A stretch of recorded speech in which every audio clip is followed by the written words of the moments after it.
Welcome back to the Alien Spaceship Talk Show podcast. And in case you're just joining us, you're listening to the Alien Spaceship Talk Show podcast with Emmy, Hikins, and Trevor.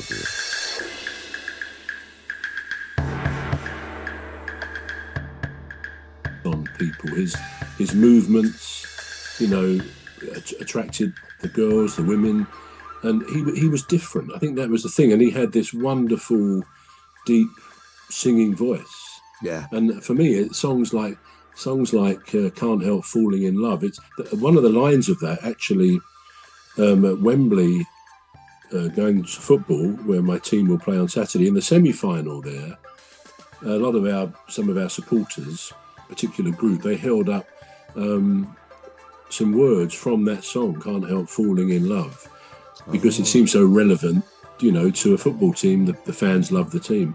But that was a brilliant song. But as you say, "In the Ghetto" was superb. But he had so many of his songs were excellent. But again, you could say that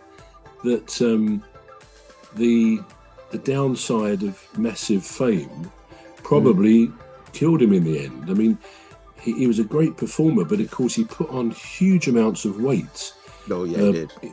In his later performing years, and I think by all accounts that is what killed him. He sort of keeled over with a heart attack because he was so saturated with blocked arteries and stuff like that.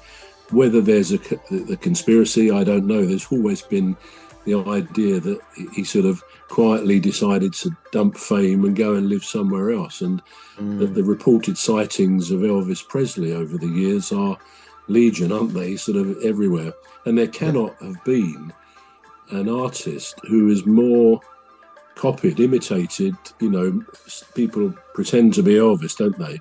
There cannot be anybody, individual or band or anything, who have been more copied and performed like that. And they managed to get his voice very, very closely as well. Oh yeah. Yeah, unique performer, unique man. Yeah. His legend just lives on, doesn't it? It's because it is that yeah. Now another one that I was thinking about. Now I don't know. It was called Bigfoot. You heard about Bigfoot? Bigfoot. Yeah. Bigfoot. Now I don't know where that was. Another word for it, I think, is Yeti, isn't it? Oh yeah. Yeti is like a big creature. Yeah. Now I don't know where that's come from, and I don't know why people want to keep it going. There's been sightings of Bigfoot. Yeah. Yeah, but isn't it a bit like the Loch Ness Monster? I don't know whether we will call that a conspiracy theory or not, but there's a lot of photographs, some of which doubtless are faked, but they can't. It's a bit like UFO sightings; they can't all be fakes. And I think there's a particularly famous Loch Ness Monster photo where it seems to be the body of a massive eel or snake, but very, very long, very, very big, not like anything else that you could easily identify. So the question is there such a thing as the Loch Ness Monster? Do you think there is? I think we've touched about it in the past, and I'm going to stick with yes. I do think there is Loch Ness, but yeah. Well, because if you don't think there is, then that whole conspiracy thing dies off, doesn't it? And I quite like the idea of it, and I think that's why I'm sticking with those that believe that it does exist, because then what do you gain, what do you lose? It's like a fiction. I mean, probably the wider question is: are there, whether it's Bigfoot or the Loch Ness Monster, could there still be creatures in the sea, in the lochs, the lakes, or on land, which have yet to be discovered? Now, probably there are. I mean, there are so many millions of species, and so many of them, probably very small ones, have never been discovered. It's just the way it is.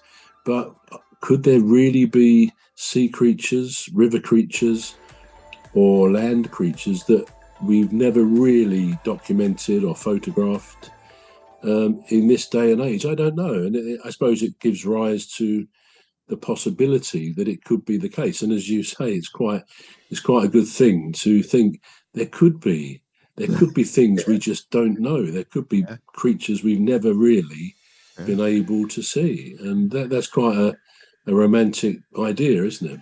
Yeah, well, yeah. And another one is dinosaurs. Do you actually? I mean, I know the fossil records of fossils that do point to the existence of a dinosaur, but we've never seen one. And I'm not saying there isn't.